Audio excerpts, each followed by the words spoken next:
Assalamualaikum warahmatullahi wabarakatuh. Kembali bersama dengan saya Agus Rahmat Payrojo dalam ASP Channel. Salam cerdas untuk umat dan keadilan. Sore hari ini kebetulan saya ada di Demangklung ya, daerah Ngorongoro Patuk Gunung Kidul ini. Jadi pemandangannya juga bagus. Kita berada di atas ketinggian ya. Tapi moga-moga suara saya bisa bagus karena memang ini hanya mengandalkan HP biasa aja ya. Masih pada pembahasan yang berkaitan dengan penangkapan sekjen Partai Nasdem ya. Nah, ini dilansir dari Tajuk 24. Surya Paloh akui penangkapan John G. Plate berdampak pada elektabilitas Nasdem dan Anies. Jadi sedikit banyak menurut Surya Paloh penangkapan terhadap sekjen Partai Nasdem ini akan berpengaruh terhadap elektabilitas ya. Tentu bagi sebagian masyarakat yang memahami ini dan kemudian yang belum begitu memahami bisa jadi ya. Tetapi kalau kemudian bagi Anies Baswedan nampaknya juga tidak terlalu berpengaruh secara signifikan. Apalagi kemudian kan berkembang juga narasi pemikiran apakah penangkapan ini ada murni ya perkara hukum ya, ataukah penangkapan ini adalah ada tumpahan politik. Kita tidak tahu ya, tapi kita menghormati proses hukum yang terjadi di Indonesia siapapun. Terlebih bahwa ini adalah persoalan korupsi ya, yang tentu ini menjadi concern bagi kita semuanya ya. Jakarta Tajuk 24.com. Penangkapan Menteri Komunikasi dan Informatika Menkominfo serta Sekretaris Jenderal Partai Nasdem Johnny G. Plate disayangkan Ketua Umum Partai Nasdem Surya Paloh. Ya, jadi kalau dari apa yang disampaikan oleh Pak Surya Paloh kemarin dalam pidatonya itu memang nampak beliau memendam rasa emosional, rasa sesuatu yang luar biasa berkecamuk di sana, karena ini sebentar lagi adalah masuk pada tahapan-tahapan dan sudah masuk pada tahapan-tahapan proses politik ya. Sehingga suka atau tidak suka hal ini akan berpengaruh baik terhadap Nasdem maupun juga Anies Baswedan. Tetapi kita berharap juga bahwa ya semua ini tidak ada pengaruhnya lah terhadap bagaimana proses-proses pemilihan presiden ke depan. Kita lanjutkan. Dengan penangkapan ini Surya Paloh mengakui akan berpengaruh kepada elektabilitas partainya yang juga mendukung Anies Baswedan sebagai calon presiden. Ya, kawan-kawan tahu pertanyaan Anda bisa jawab.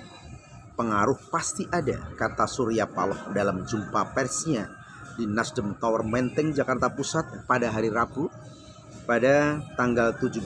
Berarti pada tanggal 17 Rabu berarti kemarin ya, 17 Mei 2023. Nah, ini juga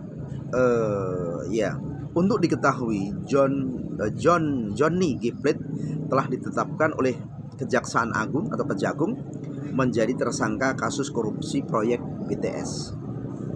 Ya, penetapan dan penangkapan Johnny G. Plate ini dekat dengan tahun politik menjelang pemilu 2024, membuat persepsi publik terhadap Nasdem dan Anies bisa terpengaruh. Ya, seperti yang disampaikan oleh Pak Surya Paloh, ini memang akan berpengaruh ya, apalagi kemudian ini digoreng misalkan begitu ya. Tetapi rakyat ya sejauh ini kalau kita lihat rakyat itu sudah cerdas ya. Hanya kalau kemudian ini digoreng ya siapapun itu dan partai-partai lain pun juga kalau kemudian ini akan saling berbalas pantun, ini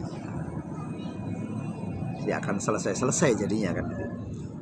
Institusi partai politik yang dibangun oleh kekuatan persepsi dan keyakinan publik salah satu faktor atau key faktor yang menentukan sekali, kata Surya Paloh ya. Surya Paloh kemudian menjelaskan opini wartawan bisa menentukan elektabilitas Nasdem. Nantinya bila Nasdem dikatakan sebagai partai bullshit, tak ada artinya, lemah dan bohong, maka elektabilitas Nasdem akan rusak. Nah, kita tahu bahwa Nasdem itu mengusung jargon perubahan, ya, mengusung jargon perubahan. Termasuk di situ didukung oleh PKS maupun juga Partai Demokrat. Nah, tentu ketika mengusung jargon perubahan, tetapi ketika kemudian ada salah satu kadernya, salah satu pengurusnya itu terlibat dalam kasus korupsi, meskipun korupsinya itu mungkin di tahun berapa, ya, dan kemudian diungkap saat ini. Tetapi yang harus kita ingat, untuk kejahatan korupsi itu memang bisa berlaku surut, ya, ordinary crime. Tergantung bagaimana kita membangun persepsi publik, dan itulah peran rekan-rekan institusi pers. Saya nantikan dan saya harapkan pers yang bebas dan tetap mempunyai rasa tanggung jawabnya pada profesionalisme dan etik yang kita miliki itu turutnya. Ya, karena memang beliau kan juga memiliki pers, ya. Untuk diketahui, kasus korupsi yang menjerat John sebagai tersangka adalah saat proyek penyediaan infrastruktur BTS 4G, 4G infrastruktur pendukung paket 1, 2, 3, 4, 5 Bakti Kominfo tahun 2020 hingga 2022, ya.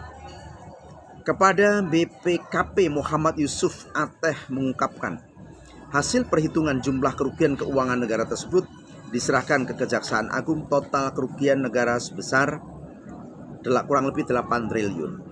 Ya, jadi rekan-rekan semuanya, tentu ini dalam kontestasi politik ini akan sangat menentukan, ya. Dan di tahapan-tahapan proses pemilu yang ini akan berpengaruh terhadap calon legislatif dari Partai Nasdem. Ini kalau pemilu, tetapi tentu ini akan berpengaruh juga, karena yang kita ketahui bahwa Nasdem, Partai Demokrat, Partai Keadilan Sejahtera yang diusung itu adalah perubahan. Sehingga kalau kemudian yang diusung perubahan, artinya hal-hal yang katakanlah ingin dilakukan perubahan terhadap pemerintahan saat atau keadaan saat ini, kan, itu ya. Nah, ketika kemudian ada kadernya yang terlibat dalam kasus korupsi, tentu ini akan berpengaruh. Yang pasti, yang jelas bagi kita berharap bahwa ini adalah murni proses penegakan hukum. Tidak ada satupun keinginan dari pemerintah bahwa ini adalah ada tunggangan kepentingan politik, ya. Kalau ini ada tunggangan kepentingan politik, maka ini berbahaya, ya, karena pasti akan berbalas pantun kalau ini menyangkut dan terindikasi nantinya itu ada muatan-muatan politik yang ada di sana, ya. Tentu kalau kemudian kita berbicara tentang muatan politik, ini tidak akan selesai sampai di sini. Dan kita tahu Pak Surya Paloh itu adalah orang yang sangat berpengalaman dalam politik, ya. Dan demikian juga Pak SBY dan juga PKS, tentu orang yang sangat berpengalaman, ya. Tentu menyikapi persoalan ini saya yakin beliau-beliaunya itu sebagai pimpinan-pimpinan partai politik ya sudah kenyang, ya. Tetapi suka atau tidak suka bahwa persoalan ini akan berpengaruh. Tinggal bagaimana kemudian meyakinkan kepada publik bahwa gerakan perubahan ini, ya kan, ya tetap tidak akan terpengaruh dengan kejadian ini. Kenapa? Ya karena justru dengan adanya gerakan perubahan itu, ya apa yang disampaikan oleh Pak Surya Paloh menghormati proses hukum. Ya, tentunya tidak ada alasan ketika ini murni kepada proses hukum. Nah, kita berharap bahwa proses demokrasi ini bisa berjalan dengan baik. Proses pemilihan presiden, penentuan terhadap kepala negara ke depan itu bisa berjalan dengan jujur dan adil. Kalau ini bisa dicapai, masyarakat rakyat Indonesia bisa menerima itu. masyarakat Indonesia dapat menentukan pilihannya, ya kan? Dan kita juga sudah tahu ada 3 kontestasi, ada Anies Baswedan, ada Ganjar Pranowo, dan ada Prabowo Subianto.